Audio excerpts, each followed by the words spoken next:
안녕하세요. 사회복지사로 일했던 경험이 있는 복지탐구 생활 희창쌤입니다. 오늘은 정말 중요한 이야기, 바로 면접의 기본, 자기소개에 대해 말씀드리겠습니다. 자기소개가 뭐 얼마나 중요하겠어 라고 생각하실 수 있겠지만 솔직히 말씀드리면 자기소개만 잘해도 반은 먹고 들어간다는 사실 알고 계셨나요? 면접관들은 하루에 여러 지원자들을 만납니다. 그렇기 때문에 누가 30초 안에 호감을 주는지가 정말 중요해요. 이게 왜 중요하냐면 사람은 누구나 첫인상의 영향을 받기 때문인데요. 말투, 표정, 목소리, 자기소개 멘트를 포함한 총 30초 안에 합격의 당락이 결정된다고 보시면 됩니다. 첫인상에서 이 지원자 괜찮은데? 라는 생각이 들면 이후 질문들도 긍정적으로 흘러가게 되는 것이죠. 그럼 어떻게 자기소개를 해야 할까요? 그 전에 하면 안 되는 실패 케이스 3가지를 보여드리겠습니다. 저는 어릴 적부터 부모님의 영향을 받아 예의 바른 사람이 되려고 노력했고 사람들과 잘 어울리고 성실한 편입니다. 이 자기소개의 문제가 무엇일까요?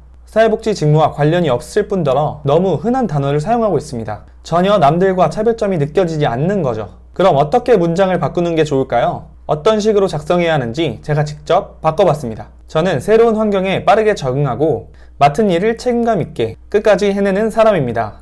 특히 전 직장에서 고객 상담 업무를 하며 낯선 사람과도 편안하게 소통을 하는데 강점을 느꼈고 그 경험이 사회복지사 직무에도 도움이 될 거라고 확신합니다.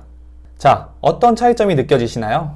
똑같이 성실하다는 이야기를 하더라도 직무와 연결된 경험이 있으면 훨씬 설득력이 높아집니다. 이게 바로 면접관이 들어보고 싶은 자기소개인 거죠. 저는 3남매의 장남으로 태어나 어린 시절부터 동생들을 돌보며 책임감 있는 성격을 가지게 되었고 고등학교 때는 가정 형편이 어려워서 최악 중에 최악의 멘트입니다. 이런 자기소개가 아닌 자기 인생을 소개하는 멘트는 초반부터 집중력을 흩뜨리게 되는데요. 내 가정사를 궁금해하는 면접관들은 없다는 사실 반드시 알아두세요. 이 문장도 한번 바꿔보겠습니다.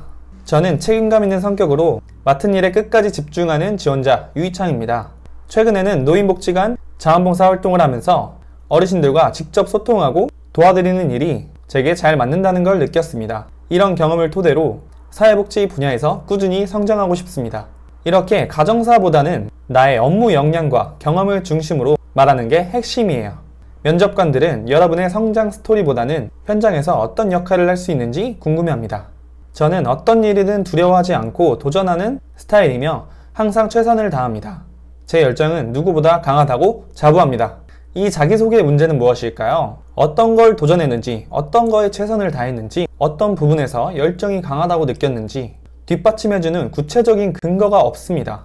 이렇게 되면 말에 대한 신뢰도가 낮아지게 되는 거고 면접관들은 지원자에 대한 흥미를 잃게 됩니다.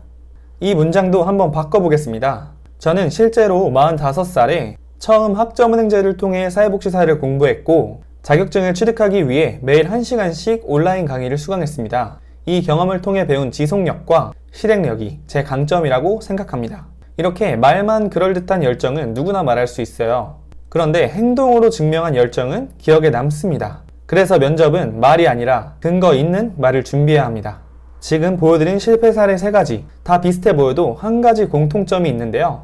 바로 직무와 연결되지 않았다는 점이에요. 혹시 나도 방금 소개한 실패 사례처럼 말하고 있진 않으신가요?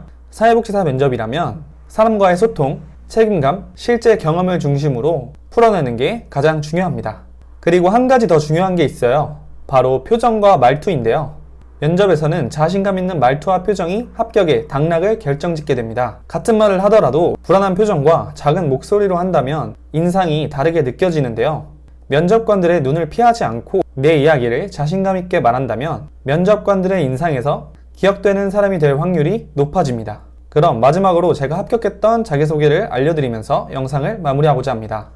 안녕하십니까. 저는 다양한 사람들과 소통하는 데 강점이 있고 여러 조직에서 리더십을 발휘한 경험이 많은 지원자 유희창입니다.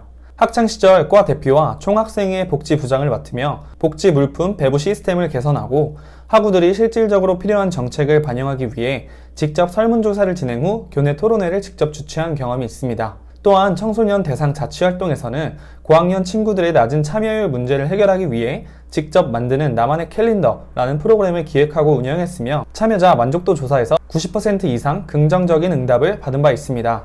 저는 이러한 경험을 통해 현장에서 필요한 소통력과 책임감 그리고 실천력까지 기를 수 있었고 본 기관에서도 실질적인 도움이 되는 인재가 되고 싶습니다. 감사합니다.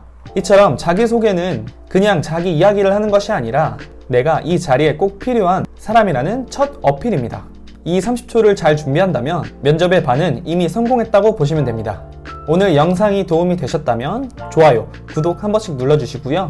자기소개에 피드백이 필요하신 분들은 댓글 달아주세요. 도와드리겠습니다. 지금까지 복지탐구생활 이창쌤이었습니다. 안녕.